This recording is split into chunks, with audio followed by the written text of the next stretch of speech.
The other thing I want to tell you is I'm a caregiver. My wife Jan and I are caregivers. That's the perspective we come from. We're not personally in recovery. We come from somebody that's dealt to be a caregiver for a loved one. I'm not from the medical field. I'm an engineer, and you will tell from my presentation I'm an engineer. You're going to see very busy slides with lots of facts that I'm going to circle to tell you I'm not making this stuff up. I'm an engineer. I'm fact-oriented, and I'm going to show you facts of how we got here. And all the facts I'm going to show you came from government research and studies that are out there. Then I'm going to be a little more emotional, and I'm going to tell you our personal story. And then I'm going to tell you why am I spending my time in retirement wanting to talk to you. And the headlines would be, I have 3 headlines, then you can go to sleep. We caused this problem. Everybody in this room caused this problem. It's not a wall, and I'm not going to get into politics. It's not a wall. We caused this problem. The good news is we can fix this problem. It took us 30 years to cause the problem. It may take us 30 years to fix the problem, but we are in control if you want to take it by the helmet. The second is, the big stigma is, people do recover. They don't get cured, they can recover with an addiction disease. You'll see the stats, 1 in 10 people in the U.S. has an addiction brain disease. People can recover. Now, they can't do it on their own. They can't actually do it with just caregivers. They can't just do it with caregivers, family and friends. They need support from all society to be in recovery and be in remission. So that's what I'm going to tell you. I'm also going to ask you, if you have questions, burning questions, you can raise your hand and ask it, and I may tell you, I'll get to it. Or I may try and answer it. But please, I'd hate for you to sit there and have a burning questions and not hear anything else. At the end, my wife Jan, Paul, and I will come up here for any questions you have about our personal experiences. So I'm going to tell you a little about ARCHway, but that's not the big one, just to talk, it's more about the stigma associated. It's kind of building on Paul's story about an airplane crashing every day and nobody cares.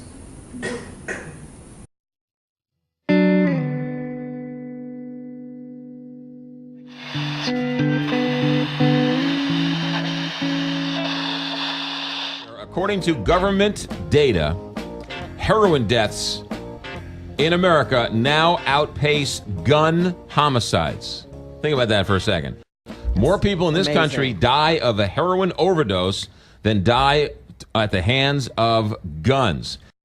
With all this talk about the heroin epidemic here in Missouri, we thought as a chance to tell the story again, and I don't think it can be told enough because we are headed for a disaster and nobody wants to talk about it. Here in studio with us is John Stuckey. Also with us here is Sunil Menzies, who helps run ARCA. Welcome, Big 550 KTRS. How bad of a problem is it? I mentioned there are more people dying of heroin than gun deaths, which is a marker, which is would have been unheard of 5 years ago. How bad is the heroin epidemic here in the St. Louis metropolitan area? It's the worst it's ever been. I mean, last year they're saying some 437 reported deaths, right? That's reported deaths. This is one of the worst epidemics we've seen that now has broken down every barrier that we think, whether we're going down to East St. Louis or you're going to the most influential families. So there's not a zip code that isn't affected by this? No, and it's driven by price and availability. It's driven by the idea that we could go, I'm sure, half a mile from here, John, in any direction, and within a few minutes we could probably pick it up. There's a stigma to saying you're a heroin addict, especially when you're a young, vibrant kid from a very upper middle class, maybe upper, top tier family. You don't talk about heroin addiction, which is half the problem. Yeah, I mean, it's one of the reasons why you see a lot of people, dying in their basements. It's because they're not coming out and talking about it. The families, are too ashamed to come out and discuss it with others. The parents were lying to their friends. Correct. How their sons and daughters died because of the stigma of heroin. Correct. So you might know a friend who smokes marijuana, but you might not know a friend who's shooting heroin. Yes. Yeah. And eventually, their parents, their friends, their husband, wife, boyfriend, girlfriend, they stop supporting. They think it's a lost cause. They cut them off. They send them on their way, and that's where they end up. We go out to the community and we do these events, and no one publicly is talking about it, but then all of a sudden, as soon as the event's over, we start getting text messages, we start getting phone calls, we start getting emails. Donna Whiteley, you are a counselor, and you see young people from all walks of life. I do. And I find that's one of the things about ARCHway. They do the financial thing. They step up. They're not just talking about it, but also they show up.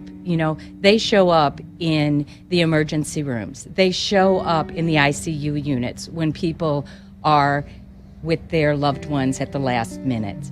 Through all of that, a lot of the people that are now involved with ARCHway are involved because ARCHway showed up at that time when you are just totally devoid of any kind of emotion, of any kind of energy, of any kind of strength. And even if it's not possible for my loved one, we're going to save somebody. So we've talked about this for years, and it goes back to Donna's point. ARCHway shows up. John practices what he preaches, that it's not an acute... This disease is not about using a drug. It is because it freaks people out, and it's what kills you, and it's what makes you sick. This disease is about people being able to say, I'm emotionally healthy. And so John understands that being emotionally healthy is a battle for all of us on a daily basis. And in an effort to make sure that he puts a gap between himself and this drug that scares the hell out of everyone, Right. he continues to practice what he preaches, that this is a long-term chronic illness, just like diabetes, hypertension, cancer, or those types. At the end of the day, it's you have to be willing to stop, and that's the first step. And once you're willing to stop, getting on the right medications for it, Suboxone, methadone, those types of things. I never took that obsession away for me. The door was always still open. I got on that Vivitrol shot, and it finally gave me a chance, at least, because it protected me and closed all those doors, that I could have a chance to have some clarity. People are always asking what they can do to assist ARCHway or help those struggling with addiction. For one, by making a financial contribution on their behalf, or get involved in some sort of outreach or community events that are going on. Also, educate yourself and the people around you on not only the disease of addiction, but resources and treatment centers that are available in your area. That was our son. You'll see a little later. Thanksgiving in 2012, Jan and I were having a debate whether we were going to bury him in St. Louis, Missouri, or bring him back to Avon Lake, Ohio to bury him, because we knew the outcome. And we're so proud of where he is now, but I think the next piece I want to tell you is we didn't know that. The facts I'm going to give you now, we did not know 10 years ago when we, as caregivers, what was going on. So, the first fact. In the 90s, how did we get here? We, and you all probably know it much better than me, decided to make pain the fifth vital sign. And it was these little happy faces. Right? That was probably the start. I'm not going to throw rocks under because I don't have the facts, but when you read Sam Keone's book about whether the pharmaceutical companies convinced us all that Oxycontin was not an addictive narcotic, but this was the beginning. Let's hopefully it'll come up. So, I think this is another thing we all have to think about. The U.S. consumes 80% of the world's pain medication, and we only represent 8% of the world's population. Actually, if you get to all pharmaceutical use, the number gets up to, I think, Jan, it's over 90, close to 90% of all pharmaceutical drugs are used in the U.S. I'm not going to say that's right or wrong, but I think we should ask a few questions. It raises a red flag with me. Also, 1 in 6 teenagers admit to taking prescription drugs to get high or change their mood. I think we all have to ask ourselves the question of direct marketing from the pharmaceutical companies to all of us and putting pressures on doctors where they tell us a pill can cure everything. So, the next step, I'm going to call it a direct correlation. And I'm getting the reason I put all these little charts, I know in the back you can't see it, but if you want a copy of the presentation, I will give you all the studies to match this up. There's a direct correlation between prescription painkillers, sales, and deaths versus heroin. The biggest thing Jan and I have seen in the last 5 years is this isn't a heroin epidemic, this is an opiate epidemic. And if you look at these charts, and Jan and I came from, let's see, where's Marion County?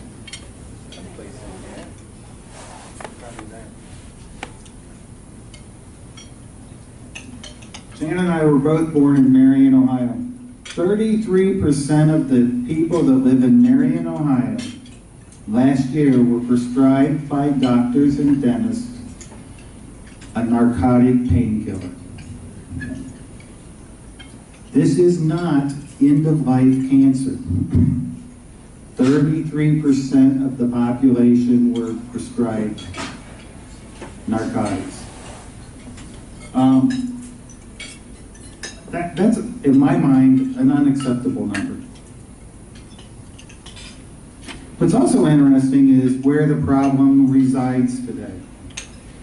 In the 60s, the average age of using heroin was 17, 83% male. First opiate was heroin because the painkiller prescription drugs weren't out there, racially balanced.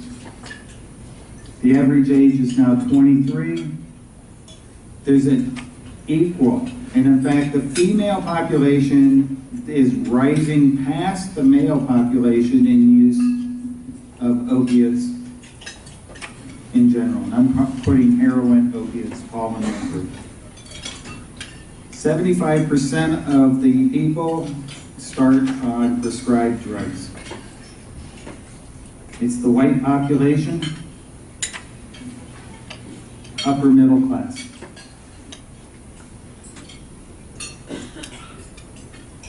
This is also a big change Jan and I have seen in the last 5 years. It was called a disorder. It's definitely a disease. And whenever you see a statistic, and I'm just circling the statistics that caught my eye, for every overdose death that you see out there, every plane that crashes every day, for every person in that plane, there's 130 people lined up to get on the next plane. For every seat on that airplane, there's 130 people lined up, and it is Russian roulette. Every night. I know Paul can talk about it. I know I can talk about it. Every night you wonder if you wake up and whether our plane is crashed. This was also very interesting that I think is very important to you. Half of this is genetically based. We didn't know it. Our parents never talked about I never know what the other the stories in the family closet about Uncle Joe, who was a drunk. about Aunt Jane that committed suicide, about nobody talks about it, genetically based.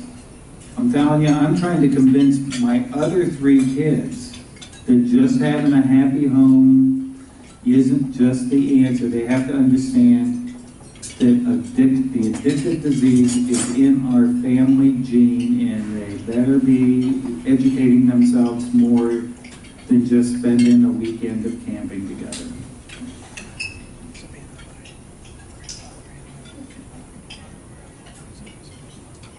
It impacts all of us. I was talking to, Jan and I talked a few years ago to the Missouri Supreme Court judge that instituted drug courts in Missouri, one of the first states to do it. And he said, I said, so how do you convince people? He says, it's not the people, you don't need to convince the people that are dealing with it, you need to convince the business folks. If you're the 2/3 that aren't dealing with it, this is impacting you. If you're a business owner, in fact, I'm going to business to talk about, it's not the 1 in 10 people that might be addicted on their plant floor or their workplace.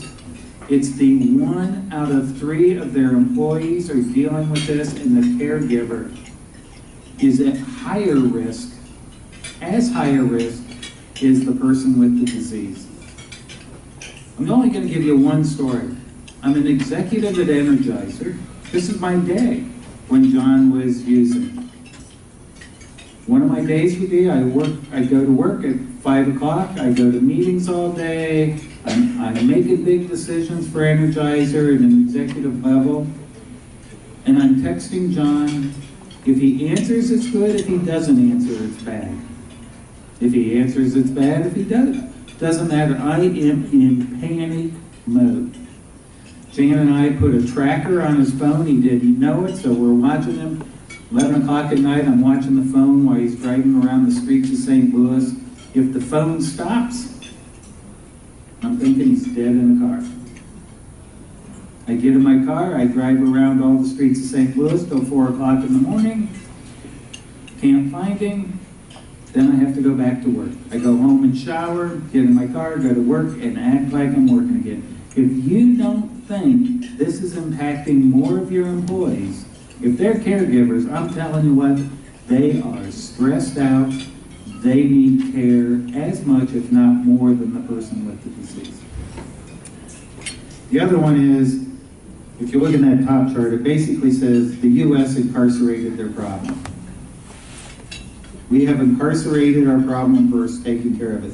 We built prisons. 90% of all individuals in prison have a mental health addictive disorder with typically an alcohol or drug addiction issue. We have decided as a society to just put everybody in jail. And the next fact.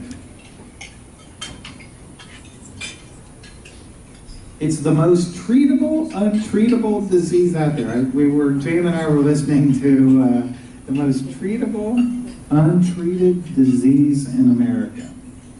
Small facts. I have to actually get my own, I'm taking this out so I can read them.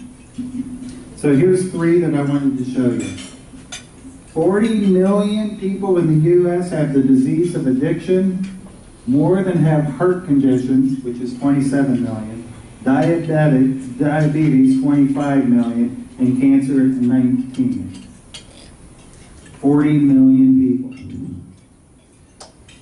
No other disease where appropriate medical treatment is available is as neglected by the healthcare system. This one even drove me a little crazy. So, the U.S., your tax dollar, $43 million was spent to treat diabetics, which is 25.8 million people. $28 billion to treat addiction, affecting 40 million. Thank you.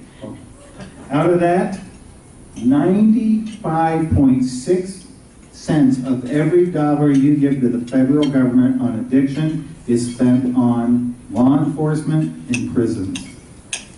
1.9 cents of every dollar you give that's spent on addiction is spent on research and prevention programs. We have got to change this model. We have got to demand a change in this model. Because if we don't, the problem will keep continuing.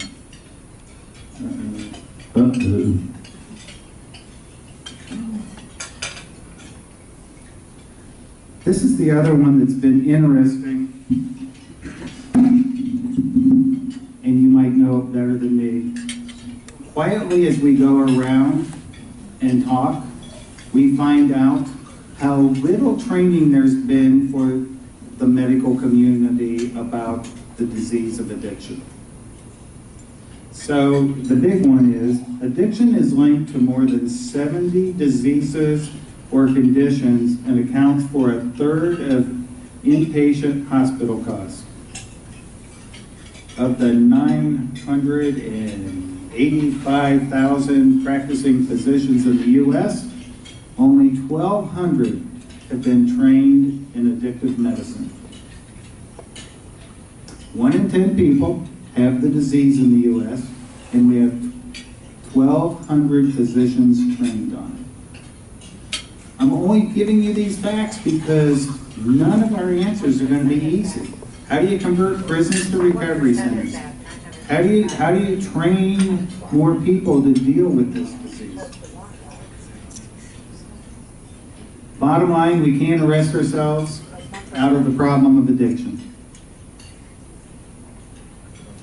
So, gloom and doom, and I know it was really hard following Paul.